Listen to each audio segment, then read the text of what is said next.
आज आप लोगों के लिए बना रहे हैं चॉकलेट क्रिंकल कुकीज़। ये किसी ने मुझसे रिक्वेस्ट की थी, खास तौर पे उनके लिए बना रहे हैं। चीज़ें आपको दिखाते हैं। आपको चाहिए इसके लिए प्लेन फ्लावर, ग्रैनुलेटेड शुगर यानी कि चीनी, मक्खन यानी कि बटर, आपको सॉल्टेड चाहिए। और मेक श्योर कीजिएगा कि जब आप कोई भी बेकिंग करने से पहले आपको चाहिए कि मक्खन जो है रूम टेम्परेचर पे आ जाना चाहिए, यानी कि सॉफ्ट हो जाना चाहिए। अंडे जाएंगे, बीच में एग्स, कोको पाउडर, ये अनस्वीटेंड होता है, बेकिंग के लिए इस्तेमाल होता है। ब्राउन शुगर इसमें इस्तेमाल होगी, वनीला एसेंस एक्स्ट्रास जो आपके पास अवेलेबल है। थोड़ा सा इसमें जाएगा नमक यानी कि सॉल्ट, बेकिंग पाउडर जाएगा। आपको चाहिए इसके लिए आइसिंग शुगर, ये पाउडर शुगर होती है, अगर आपके पास नहीं है घर की चीनी को आप अच्छी तरह ग्राइंड करते हैं, पाउडर के फॉर्म में ले आते हैं, उसको भी इस्तेमाल कर सकते हैं। मैं बीच में थोड़ा सा टच डाल रही हूँ, उसको थोड़ा सा gooey बनाने के लिए मैं बीच में इस्तेमाल कर रही हूँ। आप इसमें कैरामल डाल लें, रोलो मिलती है चॉकलेट जिसके अंदर में कैरामल होता है, वो भी इस्तेमाल किया जा सकता है। मैं यहाँ पे इस्तेमाल कर रही हूँ फज, मेरे पास था तो इसके जो है थोड़े सी, ये बड़ा पीस है तकरीबन ये 1/2 इंच का, इसको थोड़ा और छोटा कर लेंगे या बेशक बड़े चंक्स डाल लें, डिपेंड्स कितनी बड़ी कुकी आप पसंद करते हैं। तो ये होगी चीज़ें। अवन को आप प्री हीट कर लेंगे यहाँ पर 350 फ़ारेनहाइट 180 सेंटीग्रेड, गैस मार्क 4 पर 15 मिनट पहले आप अवन को प्री हीट करते हैं। आपको एक चाहिए होगा बेकिंग ट्रे जिस पर आप लगाएंगे बेकिंग पेपर यानी कि पार्चमेंट पेपर, आप इस पर लगा लेते हैं। हल्का सा इसको बिल्कुल लाइटली आपने ग्रीस करना है और इसको एक साइड पर ले लें। उसमें जितने भी हमारे खुश्क चीज़ें यानी कि प्लेन फ्लावर जो है, इसे आपने सिव कर लेना है। उससे ये होता है कि कोई भी बीच में अगर छोटी छोटी कोई लम्स हो या गिरती हैं वो ख़त्म हो जाती हैं, वरना फिर आपकी कुकीज़ हो या केक उसमें आपको नज़र आता है। बीच में जाएगा कोको पाउडर, बेकिंग पाउडर, ये आपको बहुत इजीली मिल जाता है। छानने से अच्छा है कि ये आपको बेकिंग की जो आयल्स होती हैं अब्रॉड में हो, अगर आप पाकिस्तान में हैं, इंडिया में, तो जहाँ पे केक बेक होने की चीज़ें होती हैं वहाँ पे आपको इजीली ये मिल जाता है। और बीच में जा रहा थोड़ा सा नमक। इन तमाम चीज़ों को अच्छी तरह पहले सिव कर लें यानी कि छान लें, मिक्स कर लें एक चमचे के साथ में, खुश चमचे के साथ, और फिर इसको साइड पर रख लें। तमाम चीज़ों को अच्छी तरह छान लेने के बाद चमचे के साथ में आप इसको मिक्स कर लेते हैं ताकि बेकिंग सोडा और हर जो चीज़ आपने बीच में ऐड की है परफेक्टली मिक्सअप हो जाए। ये एक साइड पर रख लेते हैं। अब आपको चाहिए एक बोल, इसमें आपने ऐड करनी है जो आपका बटर है, ब्राउन शुगर जाएगा बीच में, वाइट शुगर। देखिए ब्राउन शुगर से ये होता है कि आपको बताते जाते हैं कि बड़ा एक खूबसूरत सा आपका जो भी आप चीज़ बना रहे हैं उसमें कलर बड़ा प्यारा आता है, और साथ में ये होता है कि जायका उसका जो होता है कैरामलाइज हो जाता है, इसलिए ब्राउन शुगर इस्तेमाल की जाती है। अगर आपके पास नहीं है तो बेशक आप वाइट इस्तेमाल कर सकते हैं। अब आपने इसको बीट करना है इतनी अच्छी तरह कि ये बिल्कुल लाइट और फ्लफी हो जाए। परफेक्टली बीट हो चुका है। आपने इसको तकरीबन टाइम दे करके अगर आप देखें तो 4 मिनट आप देंगे इसको अच्छी तरह बीट करने के लिए।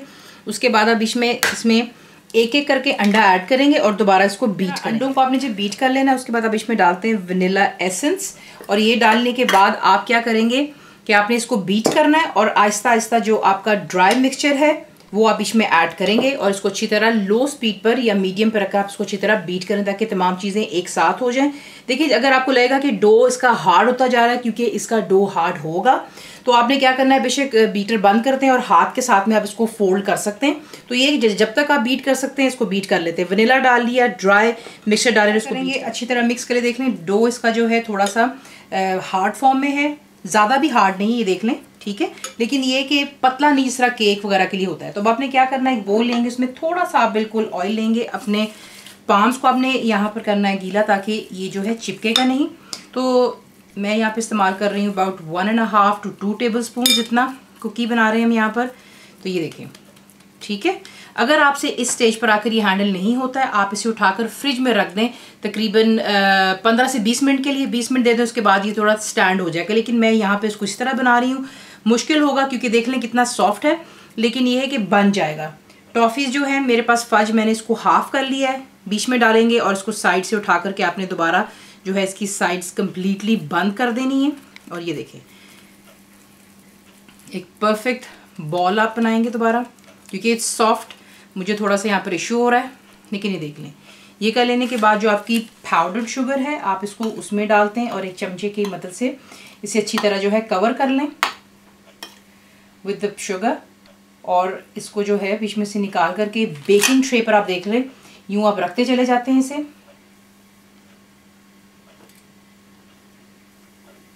इस तरह करके आपने इसको यूँ रखते चले जाना है। थोड़ा सा बीच में आप स्पेस दीजिएगा तकरीबन 1 से 1.5 इंच का, ताकि ये इन्होंने काफ़ी फूलना भी होता है, स्प्रेड होंगी। तो ये है कि थोड़ा सा इनको यूँ आप रखते चले जाएंगे और आपको फिर दिखाते हैं नेक्स्ट क्या करना। अब आपने क्या करना है, मैंने भी इनको बना करके फ्रिज में रख लिया था तकरीबन 5 से 6 मिनट, ठीक है।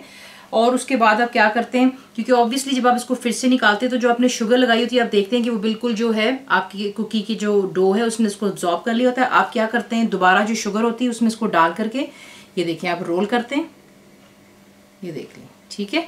ये परफेक्टली इसके ऊपर दोबारा शुगर की कोटिंग हो गई और ये रहे हमारे यहाँ पर बॉल्स तैयार हो गए हैं। अब आप क्या करेंगे, इसको आप डाल देंगे बेकिंग ट्रे को ओवन के अंदर में प्री हीटेड, आपको मैं बता चुकी हूँ, तकरीबन 11 से 12 मिनट या हद 13 मिनट यानी कि 13 मिनट तक। और फिर आपको दिखाते हैं कि ये जब बन जाते हैं बेक होते तो माशाल्लाह परफेक्टली हो चुके हैं यहाँ पर ये बेक। अब आपने से क्या करना है, आपने इसे ओवन से निकाल करके बाहर रख लिए, ठंडा होने देंगे आप इसको यहाँ पर सबसे पहले, और उसके बाद आप इसको मूव करते हैं एक रैक के ऊपर जो कि वायर की होती है और उस पर ठंडा होने देंगे। अगर आप गौर से देखेंगे तो इसमें आपको नजर आ रहा है कि गुवीनेस इसमें है। अगर आप इसको इस वक्त वार्म सर्व करते हैं तो ये अंदर से सॉफ्ट होगा और इसमें गुवीनेस होगा, लेकिन थोड़ा सा अगर ठंडा करके सर्व करेंगे तो वो भी आपकी अपनी चॉइस पर है, लेकिन दोनों सेंस में ये बहुत मज़ेदार और अच्छा लगता है।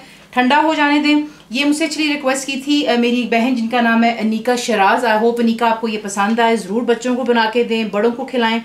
और ये इसको ठंडा होने दें। साइजेस आपको मैंने दिखा दिए हैं, हर किस्म के बन सकते हैं, बहुत बड़ा बनता है, बहुत छोटा भी बन जाता है, मीडियम भी बनते हैं, इट्स अप टू यू। तो इसको ठंडा होने दें और फिर इसको डिश आउट करेंगे इंशाल्लाह। ट्रे पर ठंडा हो जाने के बाद आप इसको रखते हैं किसी वायर रैक के ऊपर और इसको यहाँ पर ठंडा होने देंगे। उसके बाद इसको आप कर लेंगे डिश। ठंडे हो जाने पर यहाँ पर आपकी कुकीज़ तैयार है, ज़रूर ट्राई कीजिएगा। फुल रेसिपी के लिए आप जाएंगे मेरी वेबसाइट जिस cookWithFaiza.net पर। बनाए तो आपको कैसा लगा, दुआओं में याद रखें and thank you for watching the video.